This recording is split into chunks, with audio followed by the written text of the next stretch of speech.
Good day mga boss! Usap-usapan nga ngayon na ang Barangay Ginebra at ang Rain or Shine Elasto Painters ay mayroon daw nilulutong blockbuster trade involving nga dito ang big man ng Rain or Shine Elasto Painters na si Kate Dato. Si Kate Dato po ay nakuha ng Rain or Shine Elasto Painters sa mga nakaraan drop sa first round.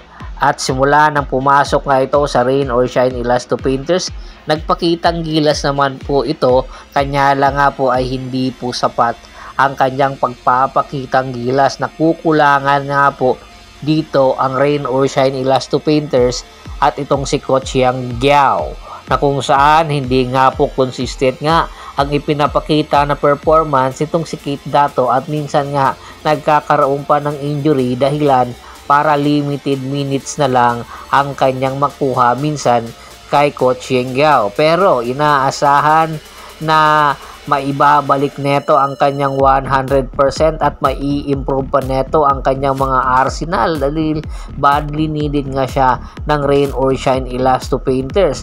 Kanya lang nga po, isa itong big man na meron outside shooting. Minsan kasi kinakailangan talaga ng Rain or Shine Elasto Painters yung nasa ilalim. Pero alam nyo ba na itong si Kate Dato, nagkaka-interest nga dito ay si Coach Tim Cone, na kung saan kailangan ni Coach Tim Cone ang ganitong laking big man na po pwede niyang ihilihahan rin tulad kay Bong Hawkins, dahil nga isa itong big man na meron outside shooting. Kinakailangan lang ni Coach Tim Cone na puliduhin itong big man na ito at didiretso na nga ito sa Ginebra. At kasama nga dito ni Kate Dato papunta ng Barangay Ginebra ay itong si Gian Mamuyak. Si Gian Mamuyak, maganda rin po ang ipinapakita sa Philippine Cup or sa nakaraan konferensya, na kung saan nag-average nga ito ng 15 points per game.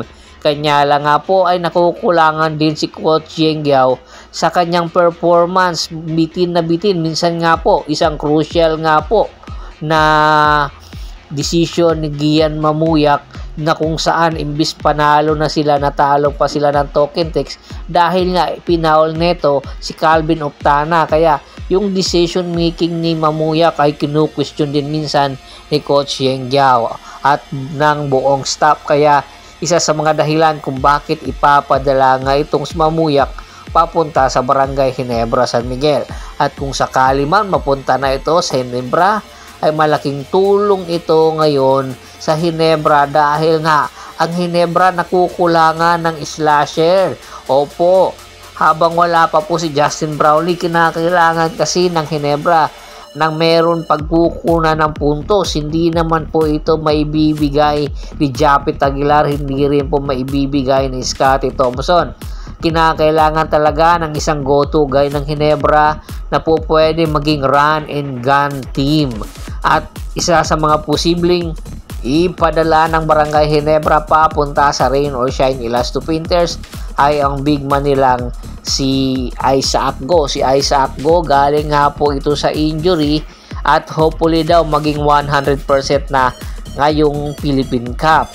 Dahil nga si Isaac Go ang tinitingnan na kulang or magpupuno sa pyesa ng Rain or Shine Elasto Painters, dahil nga po itong si Big Bo Belga ay posibleng magretiro na anytime. Kinakailangan ni Coach Yang Giao nang itatandem kay Bobby Belga, at ito nga ang nakikita nila, si Isaac Go. Bago pa man magretiro itong si Bobby Belga, tiyak hinog na itong si Isaac Go na isang big man na meron outside shooting din, na ito nga ang hinahanap rin na player ni Coach Yang Giao, yung mga ganitong tipo kay Isaac Go. Mataas ang IQ, kinakailangan lang ay talagang pabilisin itong si Isaac Go. Tiyak ay merong kalalagyan ito sa Rain or Shine Elasto Painters. Alam naman po natin si Coach Yang Giao, pag kinakailangan mo mag-improve ka talaga.